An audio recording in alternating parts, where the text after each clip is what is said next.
نستعين أما بعد أعوذ بالله من الشيطان الرجيم بسم الله الرحمن الرحيم إن المسلمين والمسلمات والمؤمنين والمؤمنات والقانتين والقانتات إلى آخر الآية صدق الله العظيم. معزز علماء کرام بزرگوں اور دوستوں کی بھائیوں، اپنے گھروں میں بیٹھ کر سننے والے ہماری ماں اور بہنیں، اللہ تبارک و تعالیٰ کا کرم و احسان ہے کہ اللہ تبارک و تعالیٰ نے ہم تمام لوگوں کا آج یہاں جمع ہو کر علماء کرام سے موبائل حسنات سننے کی توفیق نصیب فرمائی. میرے بزرگوں، درمیان میں چند بات ایسے گزرے ہیں جو ہم سب کے لیے وقت احتساب، لگاتار لاک ڈاؤن کی وجہ سے، وبائی امراض کی وجہ سے ظاہری طور پر ہمیں حکومت نے پابند عہد کر دیا تھا کہ اپنے گھروں سے نہ نکلیں، مسجدوں سے دور رہیں، جگہوں سے دور رہیں اور تنہائی اختیار کریں، اپنے گھر میں رہیں تو اس بیماری سے بچا جا سکے. چنانچہ ہم ایسے اکثر لوگوں ہیں اس کی پابندی کی. دیہات میں ہم لوگ رہتے ہیں، شہروں کے حالات سے نکلتے ہوئے اور اب تک بعض شہروں میں مسجدوں کے اندر 2-4 لوگوں سے زیادہ جانے کی اجازت نہیں. بحیثیت مسلمان، بحیثیت مومن، جب بھی کوئی حالات آئے ان حالات کے دونوں لوگوں کو اور دونوں پہلوؤں پر غور کرنا چاہیے. یہ تو حالت آئی ہے، کوئی نئی حالت نہیں ہے. قرآن کریم نے واضح طور پر فرمایا ہے کہ ہم مومن کو آزمائیں گے، کبھی خوف میں ڈال کر آزمائیں گے، کبھی دھوپ میں مبتلا کر کے آزمائیں گے، کبھی جان و مال چھین کر آزمائیں گے. اور یہ آزمائش صرف اس لیے ہوتی ہے کہ اللہ رب العالمین فرما رہے ہیں کہ ہم دیکھنا چاہتے ہیں ایسے مصیبت کی گھڑی ہیں وہ کنہیں پکارتے ہیں، وہ سب استقلال سے رہتے ہیں یا ادھر ادھر بھاگتے ہیں. میرے بزرگوں، حکومت نے ایک آرڈر جاری کیا اور ہم لوگوں نے اسے قبول کر لیا، لیکن اس کے نتیجے میں جو باتیں سامنے آئی ہے یہ سچائی ہے کہ معاشی اعتبار سے، روزی روٹی کے اعتبار سے، روزگار کے اعتبار سے، دکان مکان اور تجارت کے اعتبار سے سارے کے سارے لوگ پریشان ہوئے ہیں. ہندوستان ہی نہیں بلکہ دیگر ممالک میں بھی لوگ پریشان ہوئے. اس ہندوستان کے اندر اگر ہم مومنوں کے ساتھ یہ حالات پیش آئے ہیں تو یقیناً غیروں کے ساتھ بھی یہی حالات پیش آئے ہیں. لیکن بحیثیت مومن ہم سب کو یہ سوچنا پڑے گا اور سوچنے پر مجبور ہونا پڑے گا کہ نتیجے کے طور پر ہمارے سامنے جو بات آ رہی ہے وہ یہ کہ ایک لمبے عرصے تک 4 اور 5 مہینے تک ہم روحانی اعتبار سے، دینی اعتبار سے، شرعی اعتبار سے، نماز سے، روزے سے، ماحول سے، علماء کی صحبت سے، علماء کے آنے جانے سے اور علماء کی باتوں کو سننے سے محروم ہو گئے. اور یہ یقیناً دنیا والوں اور دشمنان اسلام کی ایک بڑی سازش تھی. اس سازش میں غالباً کامیاب بھی ہوئی. ہمارا ماننا یہ ہے کہ ہم نے جب کلمہ طیبہ لا الہ الا اللہ محمد رسول اللہ پڑھا ہے تو حالات چاہے ایسے ہوں، تنگی کے ہوں یا خوشحالی کے ہوں، خوشی کے حالات ہوں یا غم کے حالات ہوں، گھر کا ماحول ہو یا باہر کا ماحول ہو، بیماری کے حالات ہوں یا صحت مندی کی حالت ہو، ہر حالت میں کلمے کے تقاضے کو پورا کرنا. اور ظاہر ہے کلمے کے تقاضے کو پورے کرنے کے لیے ہدایت دی گئی ہے. نبیوں کے بعد اپنا رشتہ علماء سے، نبیوں کے بعد اپنا رشتہ عالم ربانیین سے، اپنا رشتہ مسجدوں سے، مدرسوں سے، خانقاہوں سے اور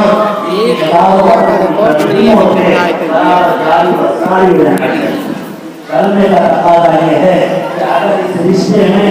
تھوڑی دیر کے لیے بھی دوری پیدا ہوتی ہے اور دیری ہوتی ہے اور درمیان میں فصل واقع ہوتا ہے تو ایمان ہونے ایمان والوں کے ناطے اور حیثیت ایمان والوں کے بہت بڑا نقصان ہے۔ اس لیے ہم کہاں کرتے ہیں اور کہنے کی جرأت کرتے ہیں کہ جہاں مالی اعتبار سے اور معاشی اعتبار سے پورے ہندوستان کے لوگوں کا نقصان ہوا ہے، بحیثیت مسلمان ہونے کے اور ایمان والے ہونے کے ہمارا ایمانی اعتبار سے اور روحانی اعتبار سے بہت بڑا نقصان ہے۔ میرے بزرگوں، ایسے ماحول میں جب اب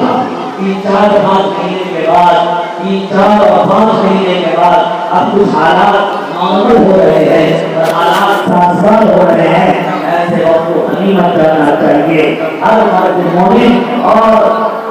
مومن عورتوں کے لیے یہ ضروری ہے کہ پچھلے 2-4-5 مہینوں میں جو دین سے دوری ہوئی ہے، مسئلوں سے دوری ہوئی ہے، روحانیت سے دوری ہوئی ہے، شرعی امور سے دوری ہوئی ہے، علماء سے دوری ہوئی ہے، اب پورے طور پر اپنے آپ کو تیار کر کے مسجد کے حوالے کرے، اللہ کے حوالے کرے، علماء سے رجوع کرے، علماء کی صحبت میں بیٹھے، علماء کی باتوں کو، تبھی آ کر ہمارا ایمان بنے گا، ہماری شریعت بنے گی۔ میرے بزرگوں، ایمان والوں اور ایمان والیوں، یاد رکھو ہماری جو عورتیں ہیں وہ اللہ کے اثر میں ان کی بھی بڑی اہمیت ہے، جو مرد ہیں ان کی بھی بڑی اہمیت ہے۔ شریعت میں کہیں بھی یہ کہا گیا ہے کہ ایمان والا مرد اگر اللہ کی عبادت کرے گا، اللہ کی ریاضت کرے گا، اللہ کی اطاعت کرے گا تو وہ قابل قبول ہے، اور ایمان والی عورت صرف گھر کے کام کاج کے لیے۔ اللہ رب العالمین نے ایمان قبول کرنے کے بعد چاہے عورت ہو، چاہے مرد ہو، چاہے کہیں کا رہنے والا ہو، غریب ہو چاہے امیر ہو، کوئی تفاوت اور کوئی فرق نہیں، بلکہ وہ تمام اعمال جو مردوں کے لیے فرض ہیں، الحمدللہ وہی تمام اعمال و افعال ایک عورت کے لیے بھی ایمان والے ہونے کے ناطے ان کے اوپر نماز کا معاملہ برابر ہے، روزے کا معاملہ برابر ہے، اس کے علاوہ دیگر ارکان اسلام اور دیگر افعال اسلام کا معاملہ دوسرا ہے۔ لیکن عجیب اتفاق ہے ہمارے معاشرے میں، ہمارے سماج میں کہ عام طور پر ہم مردوں کے لیے مجلسیں سجائی جاتی ہے، مردوں کے لیے مسجد کے اندر جمعہ کے دن اہتمام ہوتا ہے، اللہ کی بیٹیاں ہماری ماں اور بہنیں ان کے لیے کوئی ایسا اہتمام نہیں کیا جاتا۔ ہم میں سے ہر کوئی محتاج ہے، اللہ کی قدر ہوگا، ہم میں سے ہر کوئی محتاج ہے دینی باتوں کو سننے کا، ہم میں سے ہر کوئی محتاج ہے شرعی باتوں کو سننے کا۔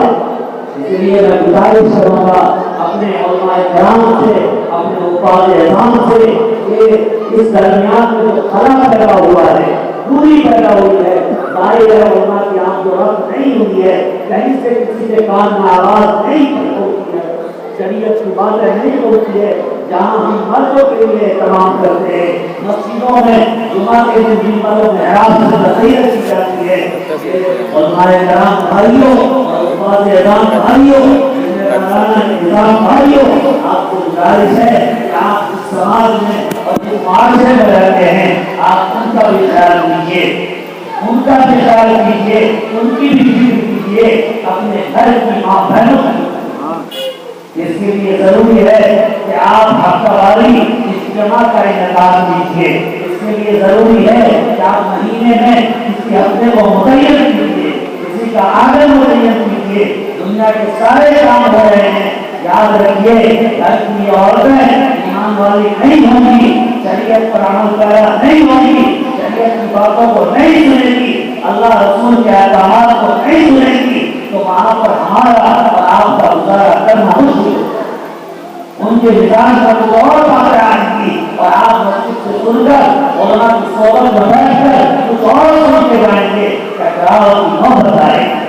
ٹکراؤ کی نوبت آئے گی۔ یہ الگ بات ہے ہماری ماں بہنیں مشغول زیادہ رہتی ہے کھانا داری میں، کام کی زندگی میں، ان کی محنت زیادہ ہے، ان کا وقت زیادہ خرچ ہوتا ہے، اس کا یہ مطلب ہرگز نہیں ہے کہ انہیں ایسے ہی چھوڑ دیا جائے۔ کیا یہ سچائی نہیں ہے کہ ہم مرد حضرات تبلیغی جماعت میں بھی وقت لگا لیا کرتے ہیں، اپنی قرآن کی سورتوں کو بھی درست کر لیا کرتے ہیں، اپنے تحیات اور درود کو درست کر لیا کرتے ہیں۔ کیا کبھی کوئی ایسی مجلس بھی چلی اس مجلس میں آپ اپنی ماں بہنوں کو بیٹھا کر ان کے سورتوں کو سنیں اور ان کے تحیات درود کی اصلاح کر؟ کیا ان کا حق ہمارے اوپر نہیں ہے؟ یقیناً ہے میرے بزرگوں، وہ ماں جس کے پیٹ سے ہم پیدا ہوئے اور جن کے گودوں میں ہماری پرورش ہوئی، وہ بیوی جو ہمارے پہلو میں ہوتی ہے، وہ بہن جو ہم سے اتنی محبت کرتی ہے اور پوری زندگی ہم سب کی گزر جاتی ہے، یہ ایسی سچائی ہے، ایسی حقیقت ہے جسے ہم سب کو تسلیم کرنا چاہیے۔ عام گھرانوں کو چھوڑ دیجیے، آواز کا یہ عالم ہے، آواز اور خاص لوگوں کی حالت ہے کہ کبھی اپنے گھرانے کی عورتوں کی فکر ہم لوگوں کو دیکھنا چاہیے۔ بڑا بڑا جلسہ ضرور کر لیتے ہیں، بڑے بڑے اجتماعات ضرور کر لیتے ہیں، لیکن عورتوں کا اجتماع، ہفتہ واری اجتماع، خواتین کے لیے تقریب کا انتظام، خواتین کے درمیان علماء کرام کو خصوصی بیانات، آخر وہ بھی تو اللہ کی بندی ہے، ایمان میں برابر کی شریک ہے، اطاعت میں برابر کی شریک ہے، جنت اور جہنم کے اعتبار سے برابر کی حصے دار ہے، دنیاوی زندگی میں برابر کی شریک ہے۔ آخر کیا وجہ ہے کہ اس کی طرف ہماری توجہ نہیں آئی؟ اللہ نے واضح طور پر فرمایا ہے ان المسلمین والمسلمات والمؤمنین والمؤمنات والقانتین والقانتات، کوئی فرق نہیں ہے، مسلمان چاہے مرد ہو چاہے عورت ہو، ایمان والا مرد ہو چاہے ایمان والی عورت ہو، اللہ کی فرما بردار مرد ہو چاہے اللہ کی فرما بردار عورت ہو، اللہ کے لیے روزہ رکھنے والے مرد ہو یا روزہ رکھنے والی عورتیں ہو، اللہ کے لیے زکات دینے والے مرد ہو یا زکات دینے والی عورتیں ہو، اللہ کے خاطر اپنے عصمت اور عزت کی حفاظت کرنے والے مرد ہوں یا عورتیں ہوں، یہ وہ چیزیں ہیں، وہ اعمال ہیں جس میں برابر کی شریک ہے۔ اللہ فرماتے ہیں یہ وہ اعمال ہے جس کی بنیاد پر بغیر کسی امتیاز کے، بغیر کسی تفریق کے، بغیر کسی خصوصیت کے اللہ کی طرف سے انعامات کی بارش ہوتی ہے، اللہ کی طرف سے اجر کی بارش۔ میرے بزرگوں، کیا عورتیں جنت میں نہیں جائیں گی؟ کیا عورتیں اس لیے پیدا ہوئی ہے ہمارے لیے وقت کے کھانے کا انتظام کریں؟ کیا عورتوں کا حق مردوں کے اوپر یہ نہیں ہے ان کی اصلاح کی جائے؟ کیا عورتوں کا حق مردوں پر نہیں ہے ان کی صورتوں کی اصلاح کی جائے، ان کی نماز کی اصلاح کی جائے، انہیں جائز اور ناجائز بتایا جائے؟ یقیناً ضرورت ہے میرے بزرگوں، اور یہ ذمہ داری مردوں کو عائد ہوتی ہے، کیونکہ عورت کا پردے کا اہم چیز ہے۔ اس طرح یہ حجابی کے ساتھ مردوں کے سامنے بیٹھ کر کوئی اسلامی باتیں نہیں سن سکتی، اس کے لیے پردے کا انتظام، پردے کا اہتمام، کسی آنگن میں پردے کے ساتھ آنگن کو بھیج کر کسی عالم دین کو بلا کر ان کے لیے اسلامی مجلس کو سجانا، یہ ہم سب مردوں کی ذمہ داری ہے۔ یاد رکھیے، ہم گاؤں کے اعتبار سے، سماج کے اعتبار سے، اسلامی معاشرہ کے اعتبار سے جتنی کوششیں کر رہے ہیں سب قابل قدر ہے اور سب اس قابل ہے کہ اس پر داد دی جائے، لیکن ان تمام کاموں کے پیچھے ایک بڑا سا حصہ ہم سے ٹوٹتا چلا رہا ہے، بڑا سا حصہ ٹوٹتا چلا رہا ہے۔ اس لیے میں گزارش کروں گا، آج کے اس پروگرام میں یہی پیغام دینے کی کوشش کر رہا ہوں تو علماء کرام جب بھی آپ کی آبادی ہے کسی بھی عنوان سے آوے، جناب شریعہ کے عنوان سے آوے، خانقاہ رحمانی موبائل کے عنوان سے آوے، دارالقضاء اکٹا کے عنوان سے آوے، مدرسہ رحمانیہ اکٹا کے عنوان سے آوے یا دیگر مدارس کے عنوان سے چندے کے لیے آوے، آپ ان علماء کرام کی عزت کیجیے، ان کا احترام کیجیے اور بڑے خرچے کرنے کی ضرورت نہیں ہے۔ کسی مرد کے بڑے آدم میں عورتوں کے درمیان اعلان کرائیے کہ آج فلاں عالم آ رہے ہیں، آدھے گھنٹے عورتوں کے درمیان خطاب ہو کریں گے انشاءاللہ، اس سے بڑا فائدہ ہوگا اور تب قیامت کے دن ہم سب اس بات سے بچ جائیں گے کہ یہی ماں، یہی بہنیں، یہی ہماری بیویاں قیامت کے دن ہم سب سے مخاطب ہو جائیں گے جب اللہ رب العالمین ان کی گرفت فرمائیں گے اور ان عورتوں کو ان کی بدعمالیوں کی بنیاد پر اور ان کے گناہوں کی بنیاد پر جب جہنم نصیب فرمائیں گے، حدیث شریف میں آتا ہے کہ جب کوئی ایک عورت جہنم میں جانے کے لیے گھسیٹتی ہوئی جائے گی اور فرشتے اسے گھسیٹیں گے تو وہ عورت کھڑی ہو جائے گی اور اللہ کے دربار میں عرض کرے گی، یا اللہ میرا کیا قصور تھا، میری کیا غلطی ہے اور میرا کیا جرم ہے کہ آپ مجھے جہنم میں ڈال لیں۔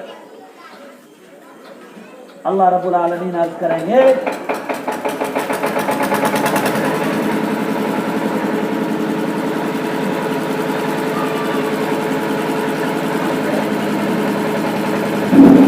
اللہ رب العالمین عرض کریں گے کہ تیرا جرم یہ تھا، بدعمالیوں میں کرتا تھی، نمازوں سے چھوڑتی، روزوں سے چھوڑتی، پوری رات موبائلوں میں بند کرتی، دل میں دیکھتی تھی وغیرہ وغیرہ، اور کھڑی ہو جائے اور کہے گی رب العالمین یقیناً یہ میرا جرم ہے، یقیناً یہ میرا جرم ہے، میں سزا کی مستحق ہوں، لیکن یا اللہ کیا اس جرم میں میرا بیٹا شریک نہیں ہے، میرا باپ شریک نہیں ہے، میرا بھائی شریک نہیں ہے، میرا شوہر شریک نہیں ہے، کیسے اس طور پر میرا بھائی بھی میرے ساتھ جہنم میں جانے کا مستحق ہے، تو میرا بھائی جس سے میں بڑی محبت کرتی تھی اور وہ بھائی بھی مجھ سے بہت زیادہ پیار کرتا تھا، میں گناہوں میں مبتلا ہوتی، میں دین سے دور تھی، میں نمازوں کا احترام نہیں کرتی، میرے بھائی نے کبھی اس طرف توجہ نہیں دلائی۔ یا اللہ اگر میرے بھائی میرا بھائی گناہوں سے مجھے روکتا، مجھے ٹوکتا، اچھے اعمال کی ترغیب کرتا اور کراتا تو میں آج جہنم میں جانے کے لائق نہیں ہوتی اور جہنم سے بچ جاتی۔ یا اللہ آج اگر میں جہنم میں جا رہی ہوں تو یقیناً میرا بھائی بھی لائق ہے کہ اس کو بھی جہنم میں ڈالا۔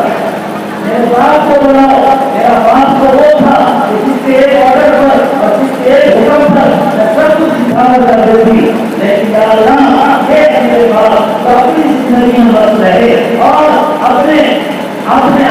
مست رہے، کبھی مجھے فکر نہیں کی۔ میں اس کی بیٹی تھی، اگر وہ چاہتے تو مجھے روکتے اور ٹوکتے، میری اصلاح کی فکر کرتے اور اصلاح کرواتے، خود سے کرتے اور من کے بیانات کرواتے، میری ترکیب کرواتے، اس کو اچھا ہوتا، نصیحت کی باتیں ہوتی اور میری گناہوں سے بچ جاتی۔ یا اللہ میرے ساتھ میرے باپ کو جہنم میں ڈال دیے۔ جس شوہر کو بلایا جائے گا یہ سامنے کا شوہر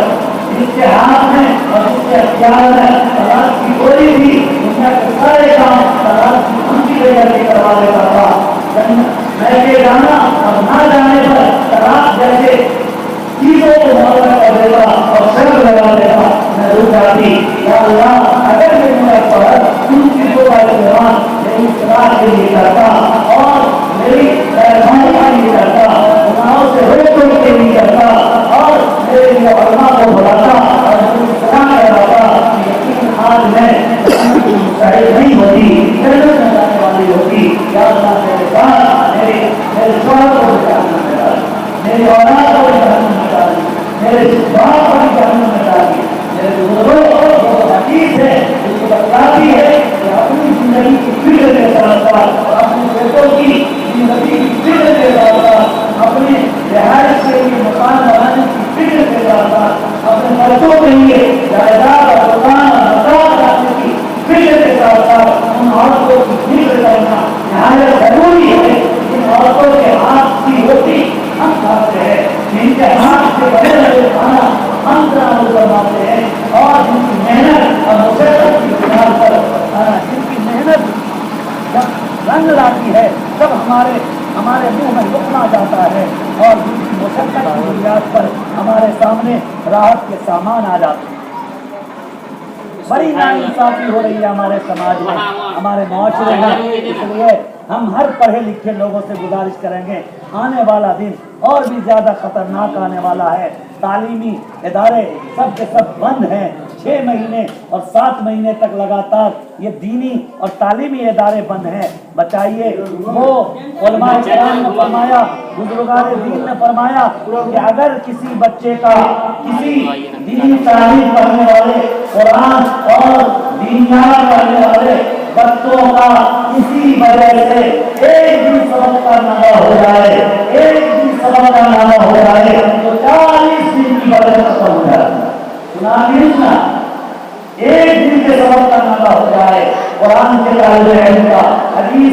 طالب علم کا، الف با کے طالب علم کا، یسر القرآن کے طالب علم کا، پڑھنے والے بچے اور بچیوں کا اگر ایک بھی سمجھتا نہ ہو جائے، استادوں نے فرمایا ہے 40 دن کی برکت رسم ہو جائے گی، یہاں ایک دن نہیں بلکہ 120 اور 180 دن سبق کے نعرے ہو گئے، کوئی پڑھنے والا اور پڑھانے والا نہیں تھا، ماحول ہی ایسا ہو گیا، اتنی بے وجہی ہماری زندگی میں آ گئی۔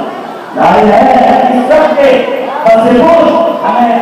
ہم کو اور آپ کو بھی سوچنا ہوگا، ہم کو اور آپ کو اپنی پالیسی بدلنی ہوگی۔ وہی پرانی بات سامنے آئے گی کہ ماں کی گود بچے کا پہلا مقصد ہے، ماں کی گود بچے کا پہلا مقصد ہے۔ ماں کو دیندار بناؤ، بہنوں کو دیندار بناؤ، ماں بہنوں کو روکو، کبھی جا کے آنے والی نسل بیمار ہے،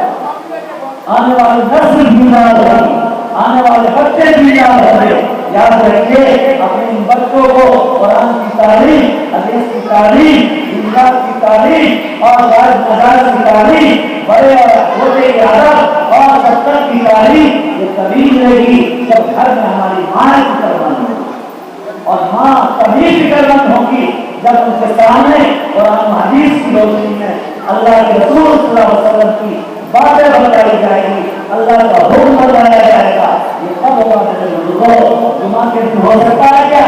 جمعہ کی جامع مسجد سے یہ تقریریں ہمارے اولاد سن سکتی ہے، کسی جلسے میں اطمینان و سکون کے ساتھ ہماری اولاد سن سکتی ہے؟ ہرگز نہیں، ہرگز نہیں۔ اے سترو پٹی والوں،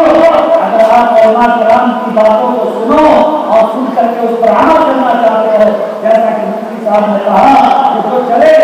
گئے جو بات ہے وہ غنیمت ہے، ان کی باتوں کو سنو، اس پر عمل کرو۔ آج کے رضوان احمد بندہ آپ سے گزارش کرتا ہے کہ آنے والا دن اس سے زیادہ خطرناک، اس سے زیادہ حالات خراب ہوں گے، ایسے وقت میں اپنے گھر کی عورتوں کو تیار کرو، اپنے گھر کی عورتوں کو تیار کرو۔ گھر میں کوئی تالا لگانے نہیں آئے گا، گھر میں کوئی مارنے اور پیٹنے نہیں آئے گا، گھر میں کوئی آپ کو پریشان کرنے نہیں آئے گا۔ اگر ہمارے گھر کی عورتیں پڑھی لکھی ہوں گی یا پڑھانے لکھانے کی فکر مند ہوگی تو انشاءاللہ چاہے شہر کے حالات خراب ہو جائیں، چاہے مدرسے بند ہو جائیں، چاہے اسکول بند ہو جائیں، ہمارے گھر میں مکتب بن جائے گا، ہمارے گھر میں اسکول بن جائے گا۔ نہیں ان کی تعلیم تو جائز ناجائز کی تعلیم، بڑے چھوٹے کی تعلیم، نماز روزے کی تعلیم، ماں کا ادب و احترام، باپ کی عزت اور آمد، ان تمام چیزوں کی تعلیم یقیناً گھر میں ہو سکتی ہے۔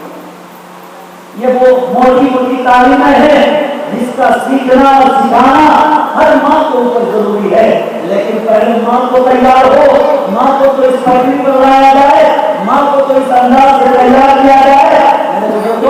عام طور پر سماج اور معاشرے میں ہم سب کا مزاج یہ بن گیا ہے، اور اس سے بڑی ناانصافی ہوتی ہے، بڑا ظلم ہو رہا ہے ہماری عورتوں پر، چاہے وہ بیٹی میری ہو، بیٹی آپ کی ہو، ماں میری ہو، ماں آپ کی ہو، بہو آپ کی ہو یا بہو میری ہو۔ میرے بزرگوں، بڑا ظلم ہوتا ہے کہ ہماری مائیں گھر کے کاموں کے لیے استعمال ہو پاتی ہے، گھر کے کھانا بنانے کے لیے استعمال ہو پاتی ہے، ہم ان کی محنتوں کو نہیں دے پاتے۔ اس بابت کے کھانے میں ہم آدھا گھنٹہ کھڑے ہو کر ہم کھانا نہیں بنا سکتے، وہ گھنٹوں کھڑی ہو کر کے کھانا بنا کے تیار کر دیتی ہے۔ میرے بزرگوں، ایسی قیمتی ماں کو، ایسی قیمتی بہنوں کو جو مشقتیں برداشت کرنا جانتی ہے، جو صبر اور صبر کے ساتھ ہمارے اولاد کے لیے کام کر دیتی ہے، وہ اپنے لگتے جگر اور برے نظر کے لیے اگر انہیں یاد دہانی کرائی دی جائے، انہیں اگر تیار کرا دیا جائے تو یقیناً 24 گھنٹے میں 2-4 گھنٹے ضرور ہماری ماں بہنیں اپنے بچوں کی فکر ضرور کریں گی۔ ورنہ اس لاک ڈاؤن میں اگر مائیں ہماری فکر مند ہوتی تو ہمیں وہ نظارہ دیکھنے کو نہیں ملتا جو شہر نہیں بلکہ گاؤں کے نکڑوں پر اور گاؤں کے چوک چوراہوں پر 10 بجے رات تک 10 سال کا بچہ، 12 سال کا بچہ موبائل کے ساتھ گشتی کرتا ہوا نظر آیا۔ اس لاک ڈاؤن میں مائیں خوش ہے کہ تعلیمی ادارے بند ہیں، مائیں خوش ہے کہ اسکول بند ہے، مائیں خوش ہے کہ مدرسہ بند ہے، بچے گھوم رہے ہیں تو میں کیا کروں؟ ماں کے اندر یہ فکر کون ڈالے گا؟ بہنوں کے اندر یہ فکر کون ڈالے گا؟ کوئی عالم الگ سے ان کے لیے کیسے آئے گا؟ اس کی ذمہ داری تو اس گاؤں کے ہوش مند اور علم دوست اور سماج دوست لوگوں کی ہے کہ وہ ایسے مواقع اختیار کریں، ایسے حالات پیدا کریں کہ اپنے سماج اور گاؤں میں عورتوں کے لیے ہفتہ واری نہ صحیح مہینے میں ایک دن کو متعین کریں، ایک دن کو متعین کریں، اور باہر کے کوئی عالم نہ آئے تو گاؤں میں جو پڑھے لکھے عالم ہیں، جو پڑھے لکھے عالم ہیں، کسی دینی ادارے سے فارغ ہیں اور قرآن و حدیث پر عبور حاصل ہے، کسی ایک موضوع کو لے کر چند منٹ، 15 منٹ، 20 منٹ ضرور اس کا اہتمام کریں۔ اگر یہ نہ کیا گیا، اگر یہ نہ کیا گیا تو یاد رکھو مسلمانوں، یاد رکھو مسلمانوں، اس سے جب برے حالات پیش آئیں گے، ایسے حالات میں ہم اپنے آنے والے بچوں کی، ایمان کی، عقیدے کی اور دین و سنت کی حفاظت کریں۔ اور اللہ کے یہاں ہم سب سے پوچھوگی اور بات کرو۔ اس لیے میں صرف اور صرف یہ پیغام دینا چاہتا ہوں کہ خطروں تک نکل رہو، علماء کرام، استاد اعظام، پڑھے لکھے لوگ، آپ جہاں مردوں کا جلسہ کرتے ہو، آپ ہفتے میں یا مہینے میں کم سے کم ایک دن متعین کرو، کسی بھائی صاحب کا مکان متعین کرو جس کے یہاں مسالہ بھی ہو، بڑا سا آڈر بھی ہو، اور ایک محلہ دو محلہ کی خواتین وہاں آ جائیں، دیکھتے ہو کہ جمعہ کی نماز میں تمام مساجد میں اعلان ہو جائے کہ ہر مہینے کی فلاں آخری ہفتے یا پہلے ہفتے کی جمعرات کو یا پہلے ہفتے کی جمعہ کو خواتین کا اجتماع ہوگا اور وہاں دینی بیانات ہوں گے۔ الحمدللہ ہمیں میں سے جو زندہ ہیں وہی اس قابل ہے کہ عورتوں کی اور مردوں کی اصلاح کریں، شریعت کی باتیں بتائیں۔ انشاءاللہ یہ عمل کیا گیا اور اس پر ہم سب قائم رہے تو ہمارے ساتھ ساتھ ہمارے عورتوں کے اندر بھی دینی بیداری آئے گی، ان کے اندر بھی طلب پیدا ہوگا، بچوں کی اہمیت اور بچوں کی مستقبل کی فکر ان کے اندر بھی جاگے گی۔ تو حالات چاہے بچے بدتر ہو جائیں، ہمارے گھر میں بھی ایسا دینی ماحول پیدا ہوگا کہ انشاءاللہ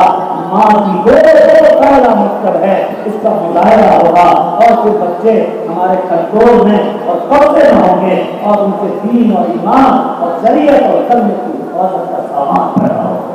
ہمیں امید ہے کہ انشاءاللہ اس پیغام کو اہمیت دی جائے گی، انشاءاللہ۔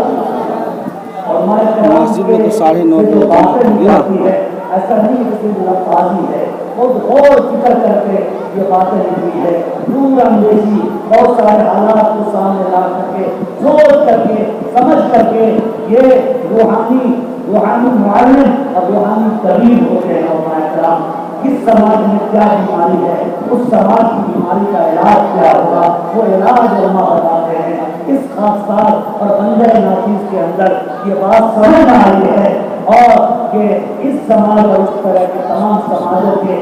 بیماری اور بگڑنے کا علاج اور دوا یہ ہے کہ عورتوں میں اصلاحی کام کیا جائے، عورتوں میں اصلاحی بیانات کیا جائے، اور انشاءاللہ